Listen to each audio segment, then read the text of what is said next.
What's happening? So, Alicia and I decided that we wanted to go live and have what we call a Black love conversation. Alicia is a relationship therapist, and she has some views that I think should be heard about picking partners and things like that. And so I want to say hi to everybody. And my name is Dr. Boyce Watkins, in case you don't know that. But my name doesn't matter. So you were talking earlier about there's like this debate going on about couples coming together based on looks or money or like I need a man who makes a certain amount of money or how do I attract a woman who looks good and stuff like that. And you kind of seem to have a challenge with some of the superficial stuff and kind of based on the research. What was on your mind? Well, I just had an issue with, I think financial security is so important in relationships. Like you can't deny that, but when you base your relationship solely on financial security, that's where I have an issue, So also good looks are important, but when you base a relationship on the way someone looks, like those relationships are just troubling to me. Okay. So you think looks and like money, I guess I'll ask everybody. So what do you think? Do you think looks and money matter when it comes to a relationship, or do you think it shouldn't matter at all? Or what do you think? So it almost sounds like you're saying looks don't matter. Like I can say when I met you, what you look like did matter. Like if you look different, I probably would have had a different reaction.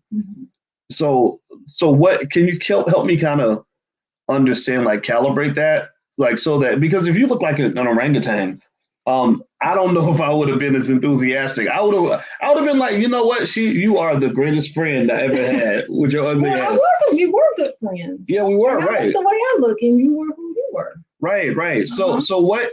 How do I make that distinction, right? Because if somebody says looks and money should matter, I don't think that's consistent with the real world. Like I think women like men who can provide financial security. I don't think that means everything, right? Like I don't think that makes a man into a good man. I've actually talked about that a lot in terms of telling people, like, look, don't just go chase a man just because he's got money, or don't go trust a big butt and a smile, with a woman.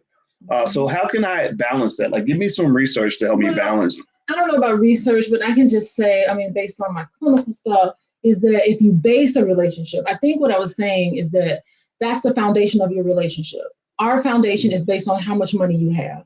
My foundation is based on what you look like, or can this person pleasure me in a certain way? I'm going to base so relationships that are based on that, they never last. Or okay, Boyce, let's me and you get together so that we can be a power couple. Like if we're basing our relationship on, okay, let's have these things, those are primal energies. Okay.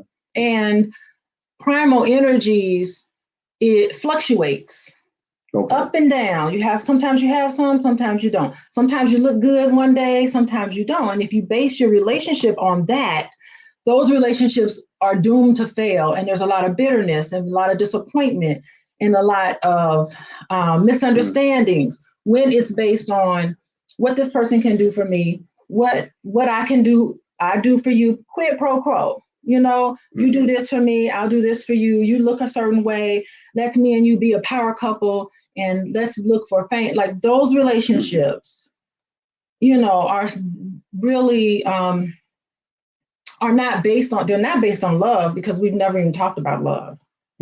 Okay. Yeah. So okay. So all right, so I'm hearing what you're saying. Okay, so I'd like to learn more about that. So I'll say this. It seems to me, first of all, let me ask everybody, give me a yes real quick if you can hear me, if you can hear us talking. We're sharing a microphone, so we want to make sure you can hear us. And so Uncle Boyce and Aunt Alicia decided that we wanted to come in and provide some perspective. And I'm going to tell you, I think it's funny, somebody mentioned they mentioned, the brother Kevin Samuels, and they said, they were asking, they did a whole video, a whole show basically saying, why is Dr. Boyce triggered by Kevin Samuels? And that kind of, I kind of felt bad about that, just because I don't dislike Kevin. I just felt, I have a heart for people that maybe feel like, okay, I don't have a chance because I don't make six figures, or I don't have a chance to be high quality because I don't look a certain way, or I'm going to die alone. I think that's kind of a heavy thing to tell somebody. And it's a hard thing to predict. And so I wanted to provide nuance to it, but it wasn't like I was disagreeing with him or fighting with him or saying, oh, you're wrong, you're crazy. But I think hearing from different points of view, like maybe people, and it's weird putting our relationship out there like that because we're human, and human beings have hurdles, right? To say the least, right? And it's like, okay, well, let's be vulnerable and go ahead and share some of that, because I think some people kind of maybe can gain from kind of understanding from that perspective. So tell me, so tell me more about what you were saying as far as, like, I can see what you're saying about the superficial stuff doesn't seem to last. Like if I just, I'll give you one example, like makeup.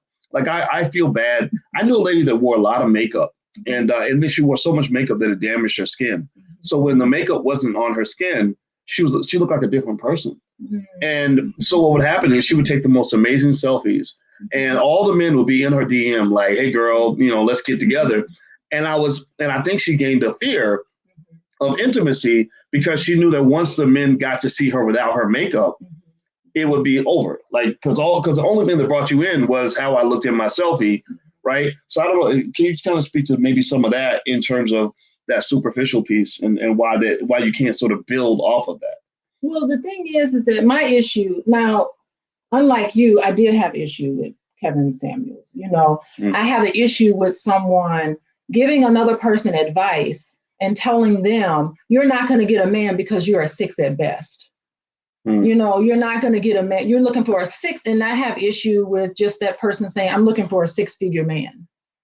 If you're basing it on that. So that's why I was saying, if someone was to listen to him and say, oh no, I need to be a 10 on the outside, those things aren't going to last. You need to be a 10 on the inside. Okay. Those are the things that permeates, and that makes you a 10. If you feel good about yourself, you're going to be a 10 to the right person, no matter what you look like. I also have an issue with other people saying, okay, to get a man, you need to gain 10 pounds, or you need to lose 10 pounds, or you need to fix your hair a certain way, or present yourself in a certain way. No, you need to present yourself as your authentic self. Know who you are. And part of that's what I was saying, like, where's the love in the conversation? Part of it is self-love. You have to have this self-love. You have to have confidence in yourself.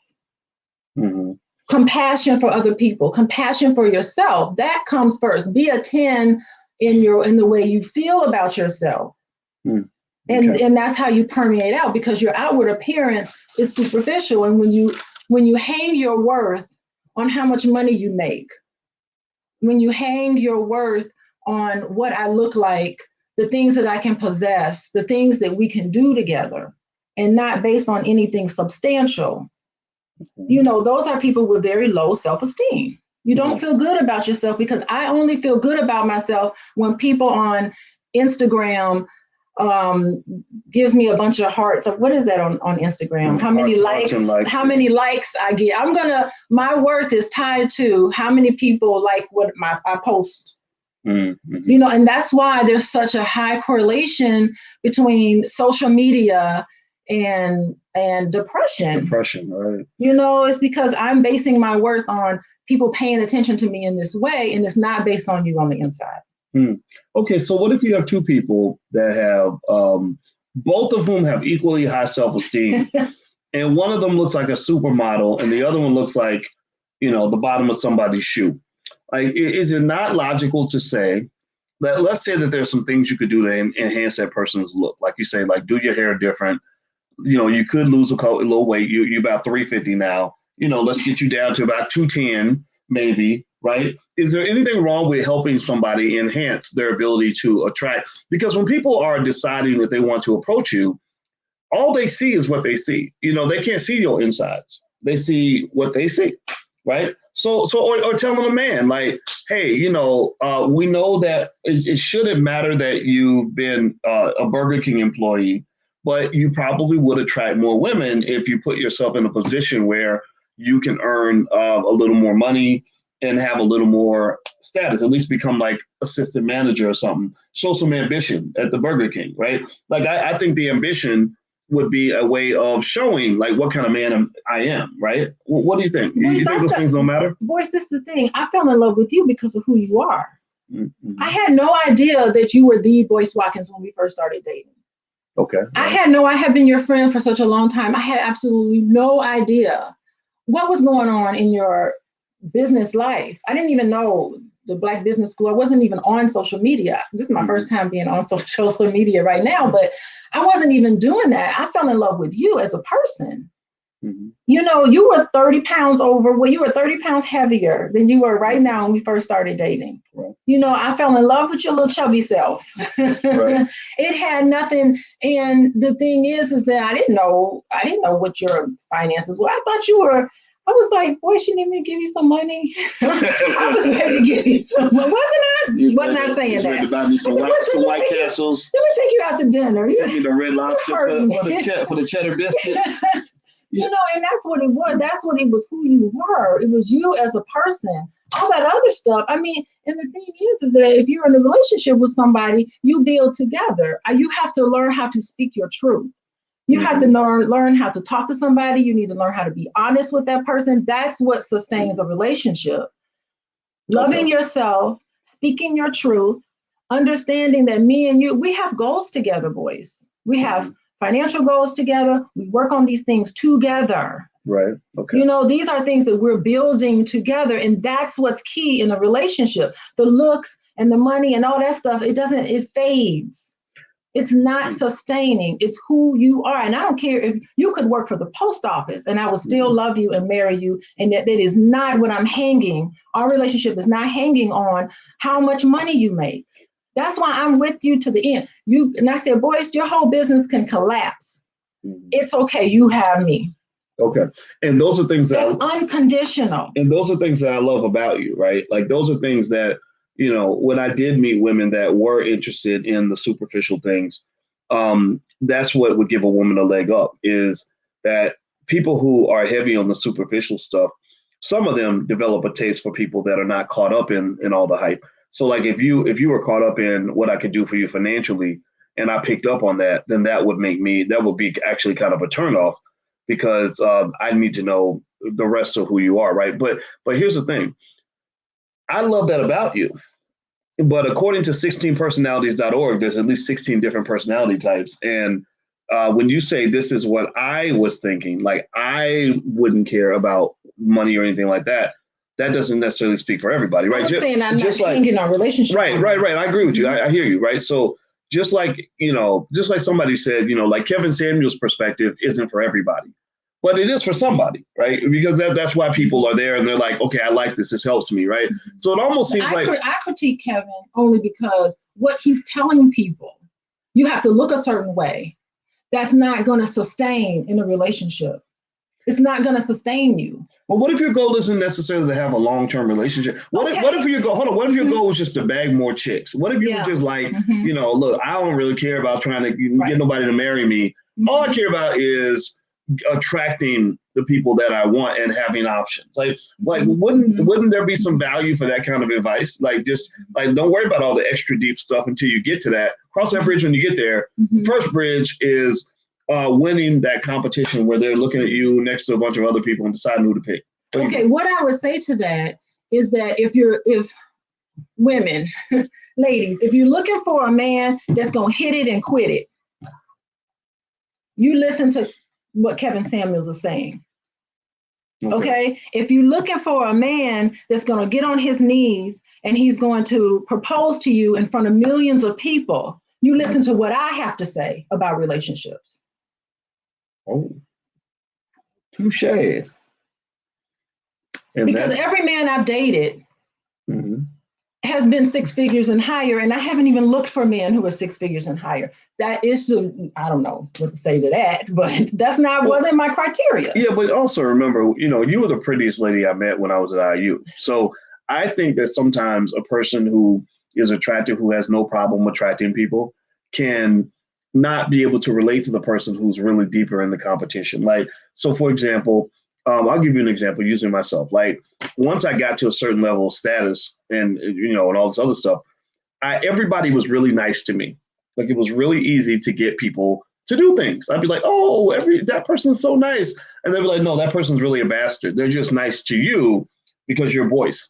But everybody else, she's really mean to, right? And I think that sometimes, like, I would wonder if attractive people can be like, oh, it's easy. Just be yourself and everything will be fine. Almost like Michael Jordan saying, oh, just go out there and play and you're going to win championships just by playing. Just go out there and just do your best. It's going to work out. Well, everybody ain't LeBron James or Michael Jordan. What if you're not LeBron? How do you step up and compete with the LeBrons of the world? I think that's kind of a dilemma, don't you think? Well, part of it is that you have to learn how to trust yourself. You need to you have a gut. You have a gut feeling about things, and you need to listen to your inner voice and listen to your gut about people. When I meet people all the time, I've been meeting a lot of people, I go with my first impression, my gut feeling about that person. And that's how you have wisdom, you have to trust your gut. Okay. That permeates through a lot of things. I hear that. Well, what I will say is that I don't think anybody, I think that everybody can have their perspective on it. I think that what you said that really resonated with me is what it made me think about is, knowledge of self and self-love. Right? Yes. Like I know one thing that helped me a lot is knowing myself well enough to know what I want, what I don't want, what I'll tolerate, what I won't tolerate. And then loving myself is what allows you to know that despite all the other superficial stuff, there's more to you beneath that, that will allow you to attract the right person and get, in the right situation. And I think also one of the strengths that I felt that you had was, I thought you were very attractive on the outside, but then when I saw the inside mixed with the outside, it was like, wow, this is awesome. That's what made you unique, right? Like a big button, a smile, or a couple curves. You see that everywhere. You see that on the internet. Like there's curves everywhere. There's sexy women all over the earth. But when you really talk about people that have worked very hard on developing who they are on the inside, and in terms of being, decent and humble and kind and loving and nurturing and all these other things, I don't know if there's enough work on that, right? I think that we will critique, at least when I look at like magazines and stuff, they'll talk all day about what you look like on the outside, but I don't see a lot of people saying you need to do the work on yourself on the inside. Like they'll tell you two things. They'll tell you how to fix your outside to make yourself look better, and two, how to judge other people, right? Like what, like if a man does this, then he's no good, or if a woman does that, she's no good. But I don't see a lot of challenge to say, what work are you going to do to work on your inside so that somebody will even want to be around you? I agree with that. And not only is it good for a relationship, but it's also good for the family members in the house, the children in the house.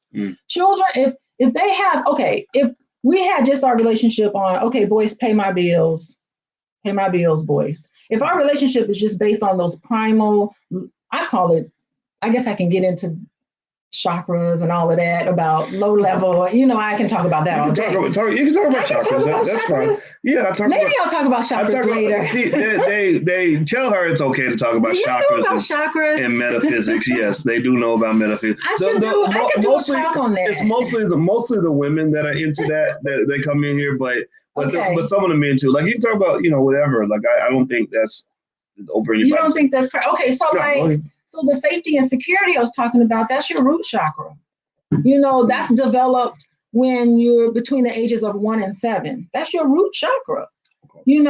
So the second chakra is your sacral chakra. That's just sexual energy. That's developed when you're 8 to 14 years old.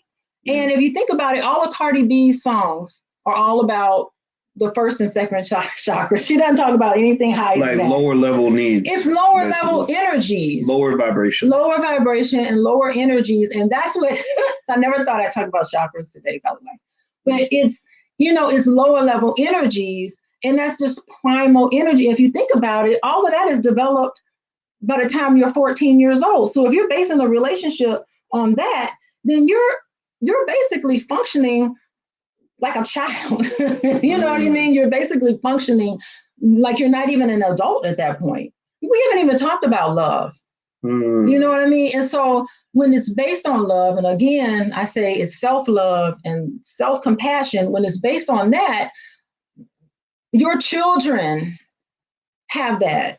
you emulate when our kids see us, we love on each other all the time, Boyce. Like we're constantly hugging and kissing each other all the time, and they see that they are living in a house full of love. Mm-hmm. You know what I mean? And that sort of love, that's how we break generational curses. Have some love in your family. Okay. You know what I mean? Like children have to grow up and see their parents fighting with each other and arguing with each other and breaking up and all of these things. You know, that's not good for the child that has to sit and listen to that and hear that. You know what I mean? So when you have love with each other as a couple, you're going to permeate that love to the children in the house. Mm-hmm. When you speak your truth, okay, speaking your truth, that's the throat chakra. We're going to talk about chakras. You know, you speak your truth, you're being honest and you're being compassionate and you are being your authentic self. I'm not telling you what you want to hear. I'm being honest with you, Boyce, about everything that's going on with me. You know, never have I lied to you about anything because I want to speak my truth because, you know, that's what makes me my authentic self. And I know if we want to talk about, I don't know, getting higher up on the chakra levels, I know that we're together because there's a bigger purpose than me and you. Like I knew from the moment I met you, I was like, wow, I found him. I had no idea what that meant, but it was a very spiritual moment when we met. Yeah, it was a really magical time. I was 19 years old and I had no idea what that meant. I had no idea what it meant. I was like, what does this mean? But I knew that I needed to stay in contact with you. And I did stay in contact with you. Yeah, you did. You really did. You did. Because I was pretty antisocial. I wasn't. You weren't going to be antisocial with me. You were coming out of your shell. Yeah, in case you haven't figured it out, she's the social one. She's the social butterfly. I'm the nerdy math major, introvert. Yeah, well, you know, I think that's a good. I mean, I learned a lot. You know, like I'm practicing trying to hear different points of view. I think that where I always stand on almost everything is I believe there are always lots of truths from different perspectives that I want to hear, right? And I think it's more like figuring, okay, what are you trying to do, and what is your goal, right? And when I think about love and all that other stuff, I think about the stage one, the attraction, right? And then I think about stage two, which is getting along, just having a relationship, which obviously we all need to work on because we are damaging our kids when we can't at least have a functional situation that maintains a structure long enough for the child to even be born. I mean, there are people who get pregnant and they break up before the baby's even born, which, you know, your child's born in this void of family, you know, and then that third stage. What do you mean by void? Okay, finish your third stage. Okay, the third stage would be marriage, right? Marriage is where you have a different level, a deeper committed construct that has legal implications, financial implications, things like that. And I feel like that has a whole nother set of dynamics, right? And I think the question would become, like, if I'm talking to somebody about relationships, I'd be like, okay, what is your goal? What are you trying to accomplish? And what I find a lot of times is more so on the female side, it might be more related to lasting relationships, but not all the time. Sometimes they may want to just hook up, but I don't think women will have a hard time just hooking up and getting sex. I think it's like the harder stuff is like getting the love and the relationship and the marriage that becomes the puzzle. For the men, I don't hear men saying, I just really wish I could find a way to get married. They just don't. I never had that problem. I mean, I literally can think of 20 times where I could have got married in the first month if I wanted to. But what men are looking for is just to be attractive to women, to have options. You know, I know when I was single, that was my goal. Like, how do I just have options where I have 10 women that are all dying to, like, you know, do whatever I ask them to do? What? You know? Yeah, like, not with you, of course. I mean, when you're here, you're who I look at now. But I'm talking about when I was younger. This is 20 years ago. But seriously, like, that's what. So that's what, you know, when you talk about different styles of whether it's dating advice or whatever, I see dating advice differently from like relationship advice, which might be different from marriage advice. But either way, though, I think no matter what area you are, once you know what you want, you should get advice. That's my 2 cents. What do you think? Okay, you should get advice. I mean, I think the biggest work that you should do, you know, if you're looking for somebody, you should write a list of all the qualities you want in that mate, and then you become all of those qualities. So I don't know about that. It's an I don't think you have to be what you want, right? Like no, like I think it's okay for a woman to say, I want a man who makes good money, but I ain't got to make good money because I look good. Because men who have money, like people like Kevin might say this, men who have money do not care how much money you have. I did not care how much money you make. I just didn't. It didn't matter. That's okay. So I'm talking different. Go ahead. I'm talking about what qualities do you want in a mate? Mm-hmm. Right. Make a list of them. Pick the five qualities you want in a mate, and then focus your energies, because everything is energy and everything attracts. I'm getting into that woo-woo sort of space. Find out what qualities you want in that person, and then you become those qualities. Mm-hmm. And you will attract that person to you. I can see that. Well, I think if you look at general things, like if you're a kind person, well, you know what? It's funny. I don't know if kind people attract kind people. I think kind people will attract all people, but the assholes might be attracted to the kind people because they feel like they can get over on them, right? So I think a kind person needs to also be kind enough to themselves to demand what they're offering, right? Like if I'm going to be nice, I insist that you be nice to me if I'm nice to you. And I think that is, you know what? That is like, God, that is good, Boyce. Good. That is really good. You know, it really is. You have to make a commitment. You have to make a strong commitment to respectful living. Mm. You know, it's like, you know, and really own it. Respectful living. That is saying that you are not better than me and you are not less than me.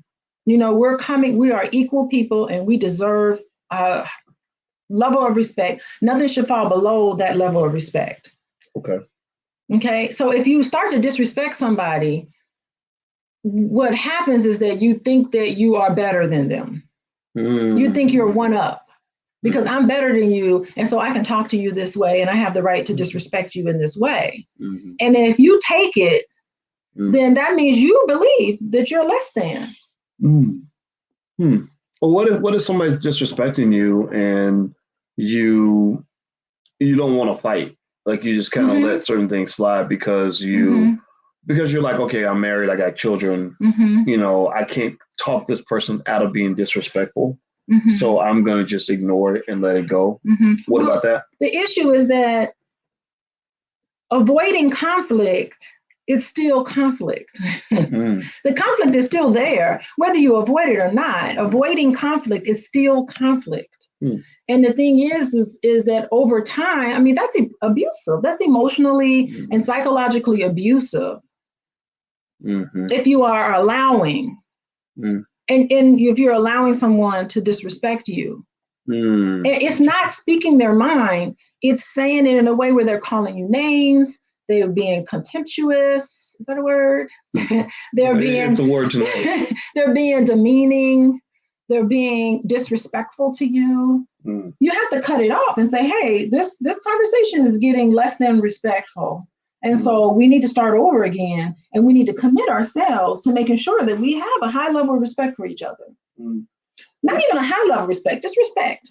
Well, you know what I believe too is one thing people miss out on when they don't get help in their relationships is they don't understand there's like a functional aspect to just how you can, little things you can do to just communicate, you know, like learning how to talk to each other. Like, you know, because I see a lot of people where they'll start going back and forth and they don't even know how to argue or how to debate or how to disagree.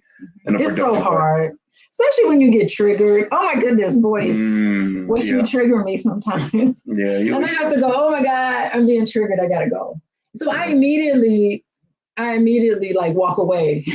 But then like I walk away and then I come back and be like, okay, I need to talk to you about what you just said. Well, you know, one thing is the fact that the fact that you always come back. I do come back. Right. And that actually, I have found that has really helped, you know, our relationship, because there's some people who will walk away and never come back. Right. And I think that, you know, it's that's what it is. I think if I had to pick sort of something that really helps make a relationship work, is I think being with a person that will always come back, that will always circle back, be pissed off, walk away, and then circle back and say either I'm sorry or let's talk about this or I'm so mad at you, just something, right? Because some people will go outward, and it's like, and they never come back. And, that's stonewalling, of course. But, is it called stonewall? Yeah, it's a clinical term, but. No, I mean, I've heard it. I mean, it's one of the four horsemen, right? The four horsemen, right. Stonewalling. What are the four horsemen of an argument? Contempt, stonewalling, criticism, and defensiveness. Anyway, but yeah, I mean, you have to learn how to come back. But usually when I come back, like if you trigger me or something, if I come back to you, I usually enlist like, okay, boys, this is what I need from you. So I come back and I have to make myself vulnerable because that's where I'm using my voice, my throat chakra, right? That's where I'm using my voice and I'm saying, Boyce, I think I understand what you're talking about. So I'm showing some empathy. And then I'm saying to you, okay, this is what I need from you. And that's making myself vulnerable to be able to recognize what I need and to be able to articulate that to you. It puts me in a vulnerable situation. So you have to be in a relationship. You have to be willing to make yourself vulnerable. And then I come and I say, Boyce, please, what's going on? I need this from you. Okay. And then you decide whether you're going to do it. Yes, no, or maybe not. Yeah. This is really interesting. Okay, I've learned a lot. Okay, are we done? Yeah, I'm pretty much good. Okay. It's I'm looking at the comments. The comments are pretty hilarious. What do the comments say? Well, Max Jerome says I'm blessed to have you. So I know Max. I see Max Jerome in my chat. He's a good guy. Okay. And Shy from Philly. Okay, it's hard when two people can't bow down and listen to each other.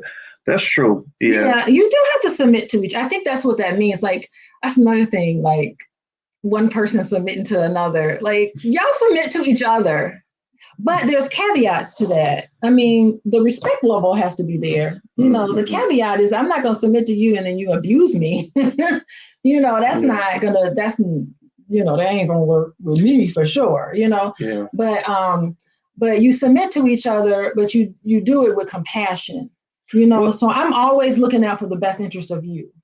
Well, that to me, when I think about things like maybe trust or whatever, like I know for me, trust, I have to trust you if I'm going to submit to you.